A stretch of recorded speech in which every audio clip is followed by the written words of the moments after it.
Hello. Hi, everybody. Welcome. We have an update. We had our ultrasound today. Yep.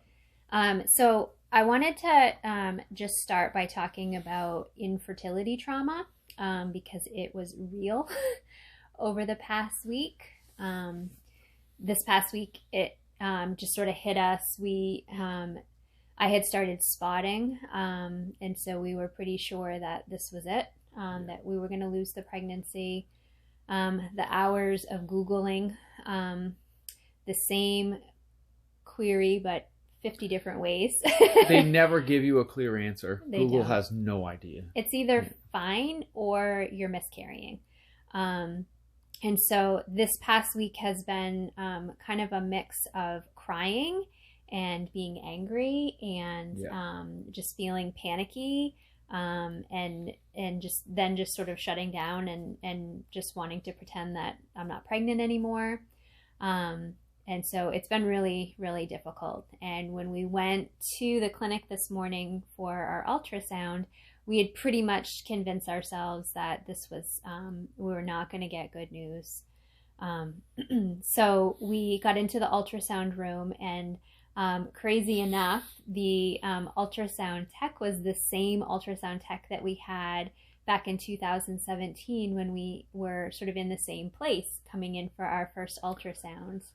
And she remembered us, and she definitely remembered our loss. That was a really difficult place to be.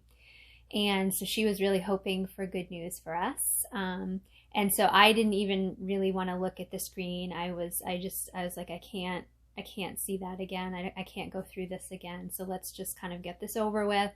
And she was really great. Yes. I looked. You did look.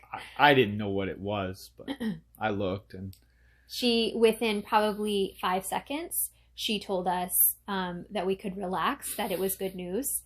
And then she had us take a few deep breaths, and then she turned the screen so that we could see. Yep. And then we got the news. So we have a picture. Brace yourselves. It's twins. 2 babies. So how did this happen? We transferred one embryo. We had a long conversation with our doctor months back and decided that we were only going to transfer one because of the risk of carrying multiples, and we just didn't want to take any risks. So there's always a chance that an embryo can split into identical twins, but it's very rare. But we were blessed. Yes, we were. We're still in disbelief, and Yep. You are probably too. So here, take another look. See? It's real. It's upside down. Whoa. 1 baby, 2 babies. Any way you turn it, it's still 2 babies. Yeah. So we're in a little bit of shock.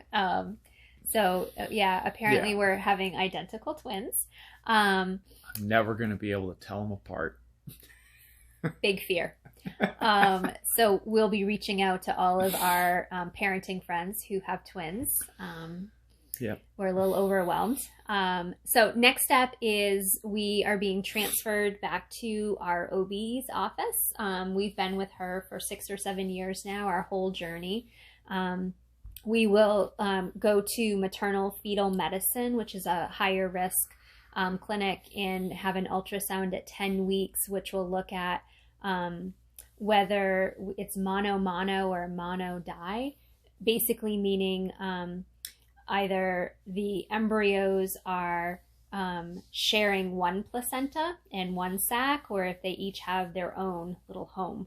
It is higher risk. It's more complicated if they're sharing the same placenta because apparently they, one can take more than the other and the other one can fall behind in growth. And so it just would require kind of closer monitoring, more ultrasounds. So that's sort of the next step is, hopefully everything continues to grow strong and healthy. And we have our 10-week ultrasound and kind of see what the next step is from there. Yeah. So tomorrow is 7 weeks. Mm-hmm. And then in 3 more weeks, we will have more information. Yes. And now we just take care of each other and take care of our babies as best we can. So thank you, everybody who has supported us, because obviously all the prayers, you guys helping us do this financially. Yeah. This is just really amazing. Yeah, brought a lot of joy to us. And we'll keep sharing with you guys. So thanks. Bye, guys.